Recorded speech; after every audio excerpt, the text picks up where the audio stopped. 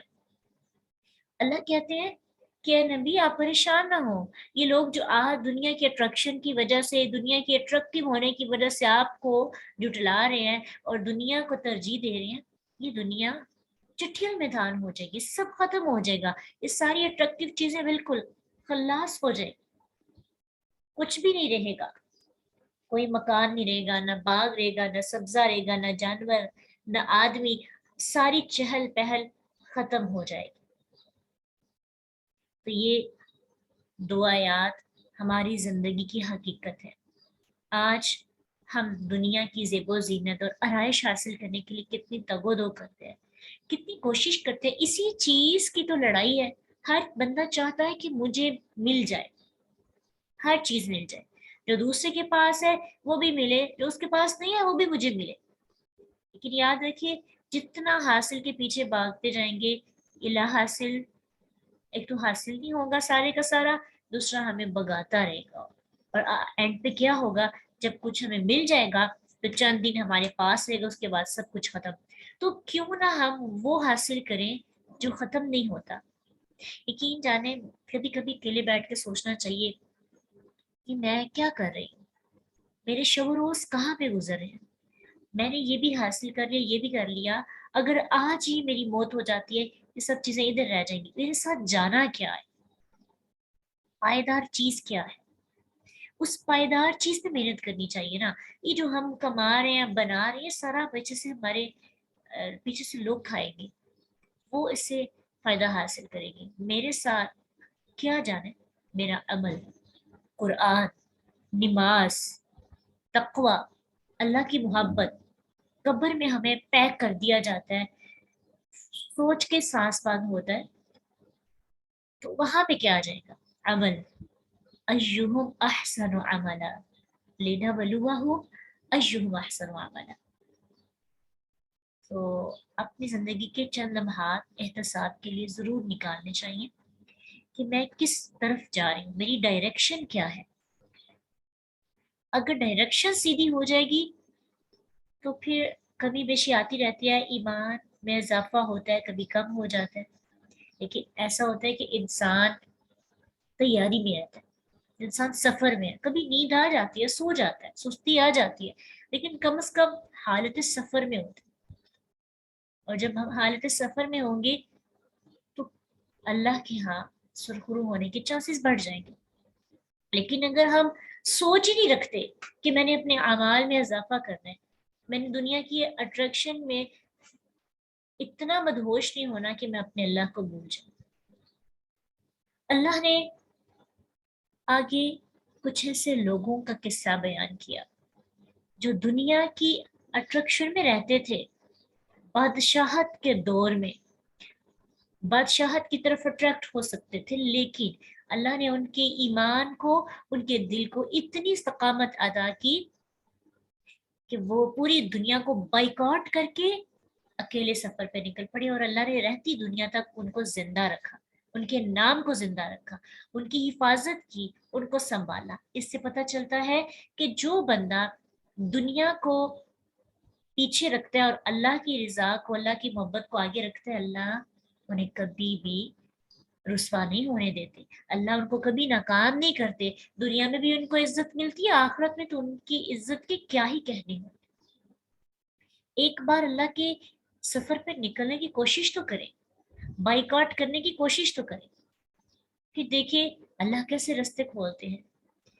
ام حسبت ان اصحاب الکہف والرقیم، کیا سمجھا آپ نے کہ بے شک غار والے، والرقیم اور کتبے والے، اصحاب کہف کو اصحاب الرقیم بھی کہا جاتا ہے اور اصحاب الکہف بھی کہا جاتا ہے۔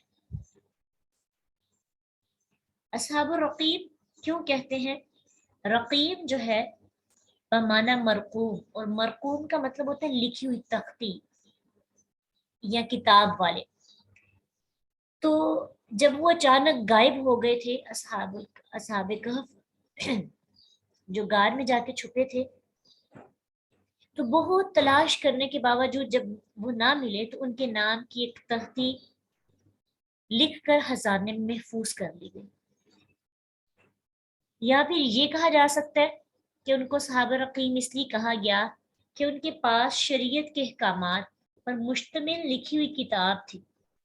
یا پھر اس طرح سے بھی اس کی تفسیر کی جاتی ہے، ان کو صحابہ رقیم اس لیے بھی کہا جاتا ہے کہ ان کے جاگنے کے بعد لوگوں نے غار پر ایک تختی نصب کر دی جس پر ان کے نام لکھے ہوئے تھے، تو ان کو غار والے بھی اور کتبے والے بھی، یعنی کتاب والے، تختی والے بھی کہا جاتا ہے۔ ام حسبت ان اصحاب الکہف والرقیم، کیا گمان کیا آپ نے کہ جو غار والے ہیں، رقیم والے ہیں، کانوا من آیاتنا عجبا، تھے وہ ہماری نشانیوں میں سے عجیب۔ یہاں پہ شروع میں ام جو ہے یہ انکار کے لیے آیا ہے کہ آپ اس کو عجیب سمجھتے ہیں، حالانکہ یہ عجیب واقعہ نہیں ہے۔ عجیب تو یہ ہے کہ اللہ نے زمین اور آسمان کو پیدا کیا۔ لوگ اصحاب کہف کے واقعہ کو عجیب سمجھتے ہیں، اللہ کہتے ہیں میری قدرت اور میری عظیم نشانیوں کے سامنے یہ کچھ بھی عجیب نہیں۔ آسمانوں کو پیدا کرنا، زمین کو پیدا کرنا، زمین میں اس کی زینت کی ہر چیز پیدا کرنا، پھر قیامت کے دن اسے چٹیل میدان بنا دینا، اصحاب کہف کے معاملے میں یہ چیزیں زیادہ عجیب ہیں۔ اللہ سبحانہ تعالیٰ قرآن میں فرماتے ہیں نا، سورۃ مومن آیت 57 میں اللہ سبحانہ تعالیٰ فرماتے ہیں لَخَلْقُ السَّمَاوَاتِ وَالْأَرْضِ أَكْبَرُ مِنْ خَلْقِ النَّاسِ، یقیناً آسمانوں اور زمینوں کو پیدا کرنا لوگوں کو پیدا کرنے سے بہت بڑا ہے۔ انسان کی تخلیق اتنی حیرت انگیز نہیں جتنی اللہ کی باقی تخلیق ہے آسمان اور زمین۔ اس لیے کہا گیا کہ آپ اس کو عجیب سمجھتے ہیں، حالانکہ یہ عجیب نہیں ہے۔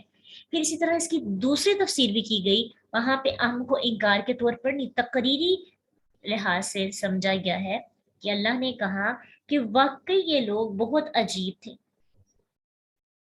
یہ واقعہ بہت عجیب واقعہ ہے۔ اب مزید شوق دلایا جا رہا ہے کہ آؤ اس واقعہ کو سناؤ، اور اس واقعہ کو سنو تو صحیح یہ کس طرح عجیب ہے، ایسی کیا چیز ہے جو یہ انسان کو حیران کر دیتی ہے۔ اس جب اول فتیتو پناہ لی ان نوجوانوں نے، فتیتو فتن کی جمع اور اس کا مطلب ہوتا ہے جوان جو آغاز شباب میں ہو، شروع کی جو جوانی ہوتی ہے نا، جو یوں سمجھ لیں کہ 15 سے یا 16 سال ٹین ایج جو ہوتی ہے اس کے بعد جو جوانی شروع ہوتی ہے۔ تو پناہ لی ان نوجوانوں نے الکہفی، غار کی طرف، فقالو پھر وہ کہنے لگے ربنا اے ہمارے رب، آتینا دے ہمیں من لدن کا اپنے پاس سے رحمتن رحمت، وحیہ اور مہیا کر لنا ہمارے لیے من امرنا ہمارے معاملے میں رشادہ بلائی، رہنمائی۔ چند نوجوان جو اپنی مشرک قوم اور مشرک بادشاہ کے سامنے توحید کا اظہار اور اعلان کرنے کی وجہ سے مشکوک ہو گئے اور وہ انہیں طلب کرنے لگے سزا دینے کے لیے، اپنے گھروں سے نکلے اور انہوں نے ایک غار میں پناہ لے لی، پہاڑ کے کھلے غار میں پناہ لی، اور اللہ سے دعا کی اے ہماری رب، ہمیں اپنے پاس سے صرف اپنے فضل اور اپنی رحمت سے ہمیں جو چاہے عطا کر۔ جیسے موسیٰ علیہ السلام نے اللہ سبحانہ تعالیٰ سے دعا کی تھی نا، ربی انی لما انزلت الی من خیر فقیر، اے میرے رب بے شک جو بلائی بھی تو میری طرف نازل فرمائے میں اس کا محتاج ہوں۔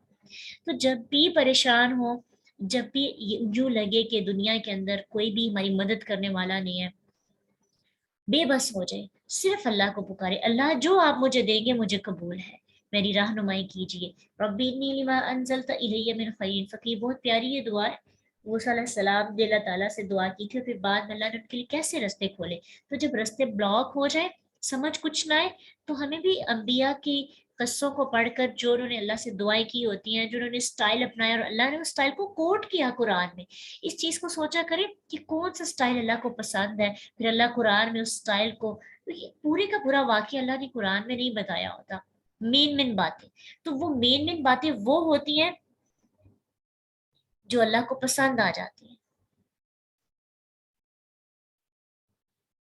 ٹھیک ہے, تو اس لیے ہمیں ان کو فالو کرنا چاہیے. ربی انی لما انزلت الی من خیر فقیر. اور اسی سے ملتی جلتی دعا اصحاب کہف نے بھی اللہ سے کی, اللہ ہم نکل گئے اپنے گھروں سے, سب کچھ چھوڑ چھاڑ کے آ گئے ہیں, ہمارے پیچھے کچھ بھی نہیں ہے, ہماری مدد فرما. یعنی اسباب نہیں تھے, توکل بہت زیادہ تھا. کچھ لوگوں کا توکل اتنا زیادہ ہوتا ہے کہ اسباب ان کے آگے گھٹنے ٹیک دیتے ہیں. لیکن ہم لوگ آج جس دور میں رہتے ہیں نا, ہمارے اندر توکل کم ہے, ہم اسباب پہ یقین کرتے ہیں, اسباب پر بھروسہ رکھتے ہیں. ہم کہتے ہیں کہ کوئی نہ کوئی سبب ہوگا پھر یقین ہوگا. کبھی کبھار معجزوں کا بھی انتظار کرنا چاہیے. اللہ پہ پورا بھروسہ کر کے دیکھیں, اللہ ضرور مدد فرماتے ہیں. فضربنا, تو ڈال دیا ہم نے پردہ, علی آذانہم, ان کے کانوں پر, فی الکہف, غار میں, سنین عددا, کئی سال گنتی کے. ہم نے ان کے کانوں میں پردہ ڈال دیا, یعنی ہم نے ان کو سلا دیا تاکہ ان کی پریشانی, ان کی گھبراہٹ ختم ہو جائے. کیونکہ نیند اس کا سب سے بہترین علاج ہے. آپ نے کبھی غور کیا ہوگا, ہم بڑے پریشان ہوتے ہیں, خوف میں مبتلا ہوتے ہیں, سو کے اٹھتے ہیں, ہماری پریشانی, ہماری ٹینشن تھوڑی کم ہو جاتی ہے. جنگ میں صحابہ پر بھی تو اللہ سبحانہ تعالیٰ نے ان کی گھبراہٹ اور ان کی پریشانی کو دور کرنے کے لیے ان پر نیند تاری کی, اونگنے لگے تھے, اور پھر بعد میں بارش آئی اور ان کی ساری اندر کی کمزوری جو ہے وہ ختم ہو گئی. تو جتنا بھی بڑا غم ہوتا ہے واقعی نیند سے پہلے. بھی کل ہی میں نے اس کا تجربہ کیا کہ آپ جتنے بھی پرابلمس میں ہوں, لیکن جب ہم سوتے ہیں تو اٹھ کر اتنے فریش ہوتے ہیں. الحمدللہ, نیند اللہ کی طرف سے اتنی بڑی نعمت ہے نا. جب بھی پریشان ہو تو تھوڑا, جب معاملات نہ حل ہوں یا مائنڈ جو ہے وہ باتیں کرنا شروع کر دیتا ہے, بس سے آنا شروع کرتے ہیں, تب دعا کیا کریں, اللہ مجھے اچھی نیند آ جائے, آرام سے سو جائیں. جب آپ اٹھتے ہیں تو بہت فریش ہوتے ہیں. تو ایسا ہی ہوا کہ اللہ نے ان کی گھبراہٹ کو, ان کی ٹینشن کو, ان کے خوف کو ختم کرنے کے لیے ان کو سلا دیا. اتنا لمبا سلایا ان کو کہ کافی سال تک وہ سوئے ہی رہے, گہری نیند سو گئے. کئی سال, جن کا شمار آگے آ رہے کتنے سال تک وہ سوئے.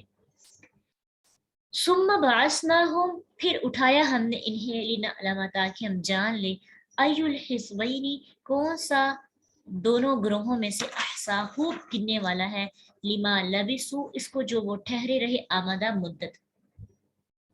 بعثا کہتے ہیں کسی ساکن چیز کو حرکت میں لانا, یعنی یہ لفظ مردے کو زندہ کرنے اور سوئے ہوئے کو جگانے کے لیے آتا ہے. یعنی ہم نے انہیں اٹھایا تاکہ ہم یہ جان لیں کہ یہ جو لوگ تھے ان کے اندر دو گروہ تھے, تو کون سا گروہ زیادہ جانتا ہے کہ کتنے عرصہ تک وہ وہاں پہ ٹھہرے رہے, کتنی مدت تک وہ وہاں پہ سوئے رہے.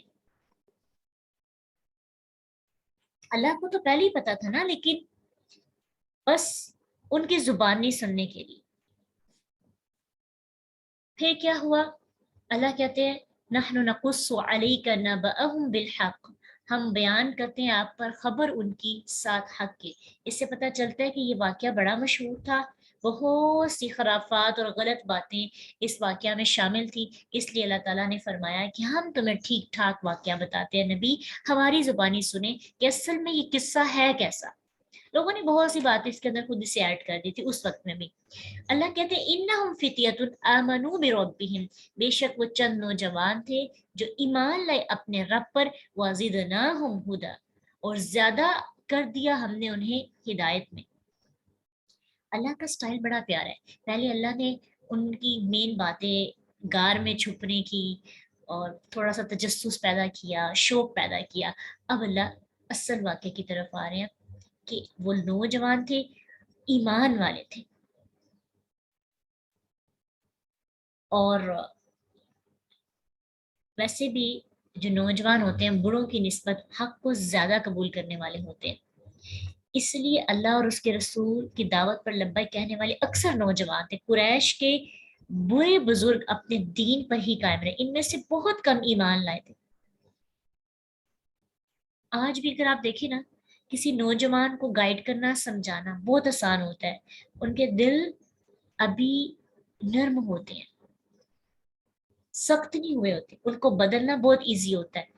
اور جو کوئی بڑا ہوتا ہے، بزرگ ہوتا ہے، یا جن کے عقائد پختہ ہو جاتے ہیں، 40 سے اوپر ایج ہو جاتی ہے، پھر کیا ہوتا ہے، ان کو جتنا بھی سمجھائیں، شاذ و نادر کوئی ایک دو بندہ ہوتا ہے جو آپ کی بات کو سمجھتا ہے، ادروائز ہمیشہ غلط ہی کہا جاتا ہے، یہ کہتے ہوئے کہ آپ کا تجربہ کم ہے، ہمارا زیادہ ہے، ہم زیادہ بہتر جانتے ہیں۔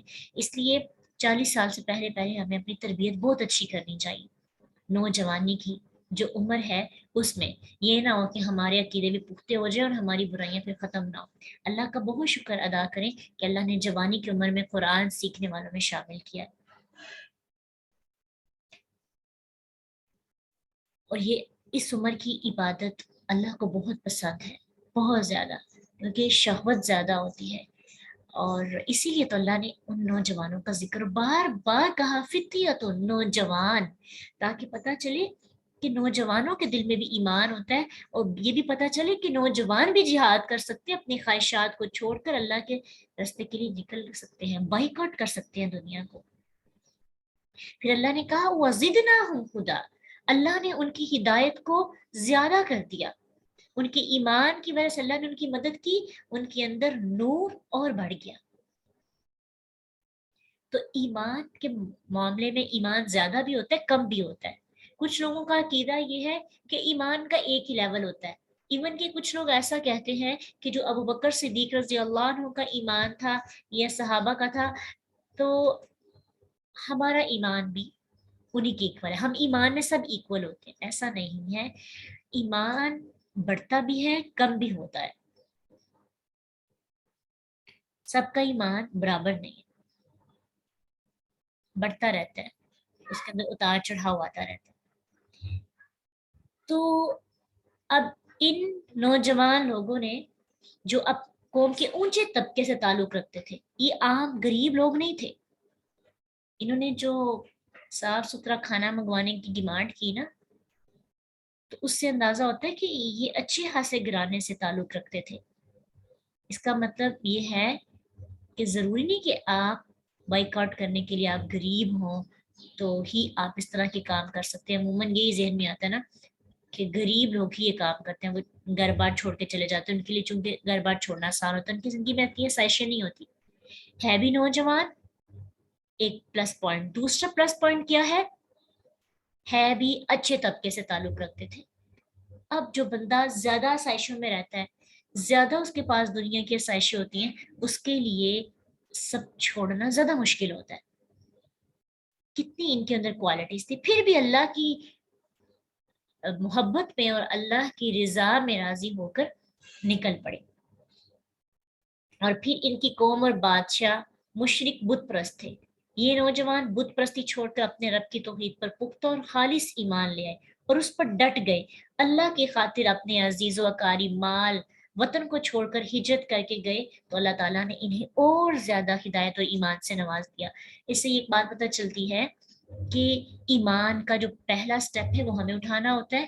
جب ہم قربانی دیتے ہیں، اللہ ہمارے ایمان میں اضافہ کر دیتے ہیں اور ہماری ہدایت میں بھی اضافہ کر دیتے ہیں، ہمارے اندر اور روشنی پیدا ہو جاتی ہے، ہم اور روشن ہو جاتے ہیں، قرآن کا نور بھی اسے ملتا ہے جو قرآن سیکھ کر، پڑھ کر اس سے لرننگ پوائنٹس کو اپنی زندگی کے اندر امپلیمنٹ کرتا ہے، پریکٹیکل ورک شروع کرتا ہے اور اس کے لیے قربانی دیتا ہے، اللہ اس کے لیے ہدایت کی راہیں اور آسان کر دیتے ہیں۔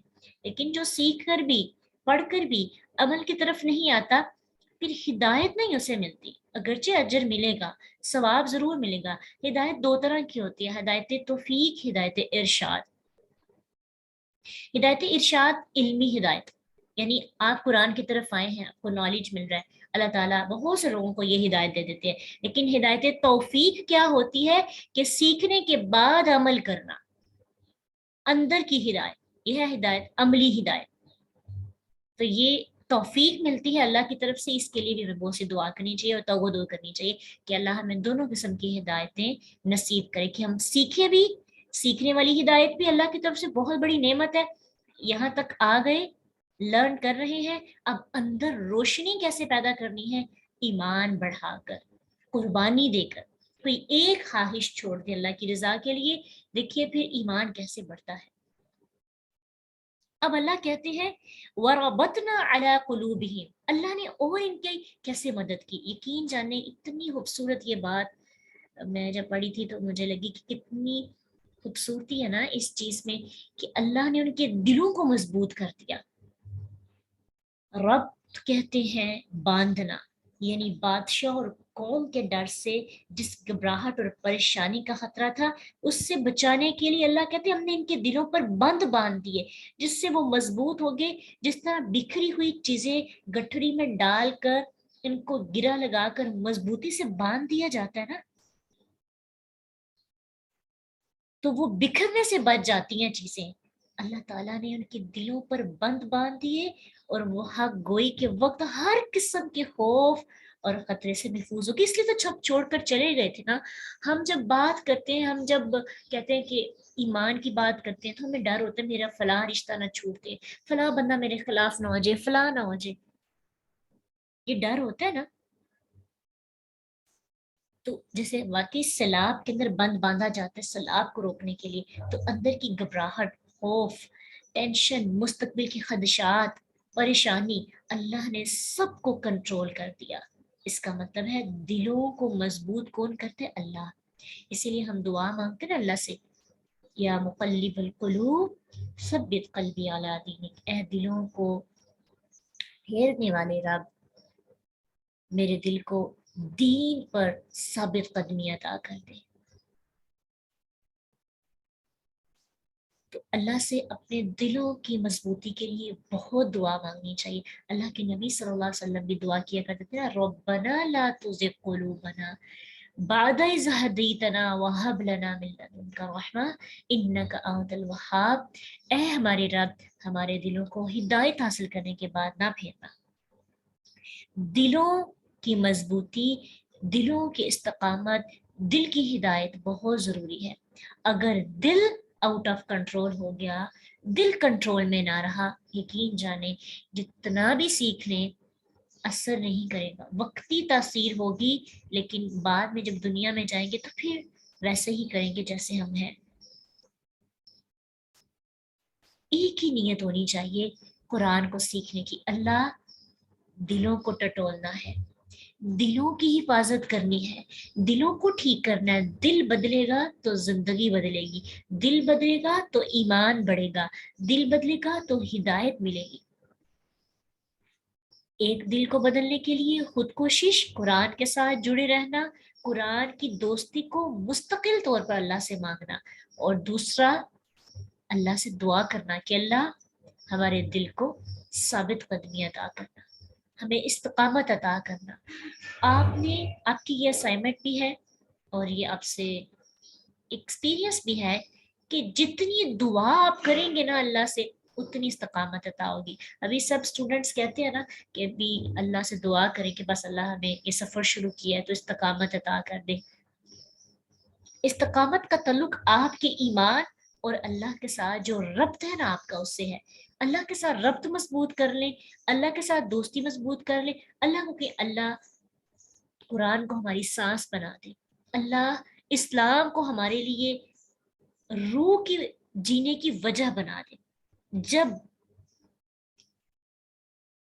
قرآن کے ساتھ تعلق سانس جیسا ہو جائے گا نا، پھر ہم باقی کام تو چھوڑ سکتے ہیں لیکن اس کو نہیں زندگی سے نکال پائیں گے، کیونکہ سانس نہ ہو تو زندگی نہیں انسان جی سکتا۔ تو ایسا رشتہ اللہ سے مانگے، کیونکہ قرآن کے بنا دل نہیں مضبوط ہوتا، جو ہمیں تھامتا ہے، جو ہمیں تسلی دیتا ہے، جو ہمیں مضبوط بناتا ہے، جو ہمیں دنیا سے بے نیازی والا حوصلہ اور جگر عطا کرتا ہے، وہ محض قرآن ہے جو پختگی عطا کرتا ہے ہمارے عقائد میں، جو ہمیں ڈٹ جانے کا کہتا ہے، وہ محض قرآن ہے۔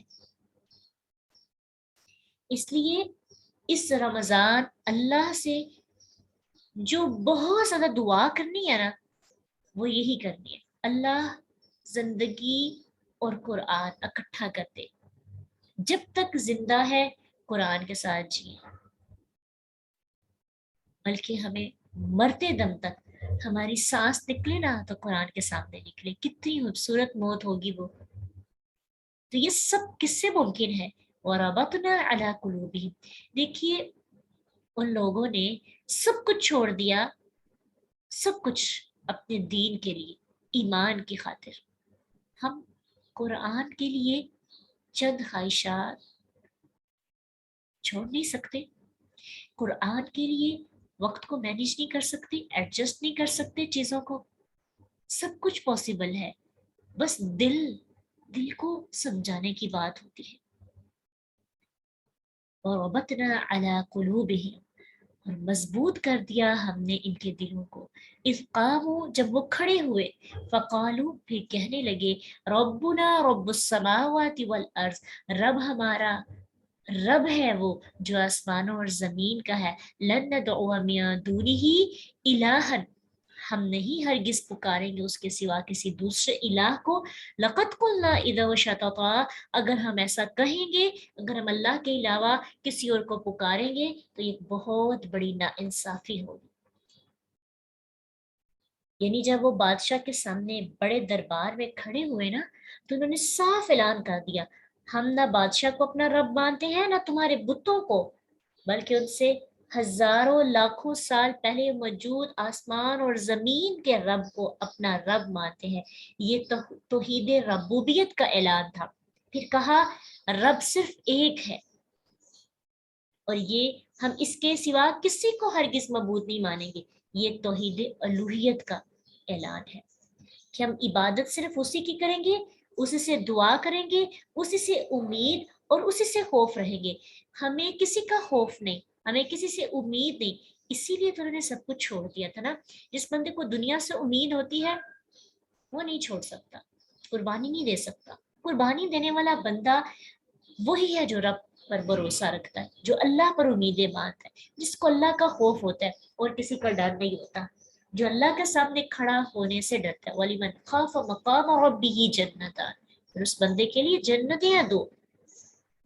اللہ کا خوف رکھنے والا، اللہ سے محبت کرنے والا، بھروسہ توکل رکھنے والا بندہ ہی دنیا کے سامنے ڈٹ کر کھڑا ہو سکتا ہے۔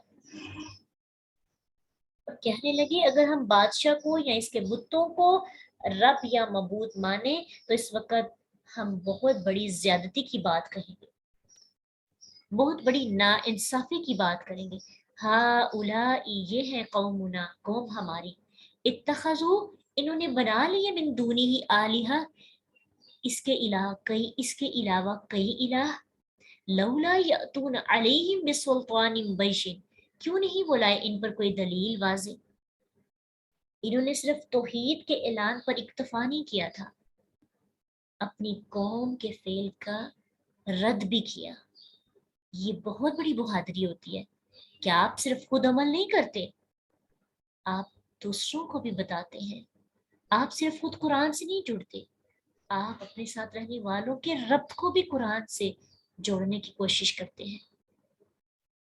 ان کی ایک اور خوبی ہمارے سامنے، پہلا سٹیپ ہوتا ہے خود عمل، اقرا، پہلی وحی، اور دوسری وحی کیا تھی کہ شیئر کریں، اٹھیں اور ڈرائیں۔ تو ہمارا بھی یہی کام ہے، پہلا سٹیپ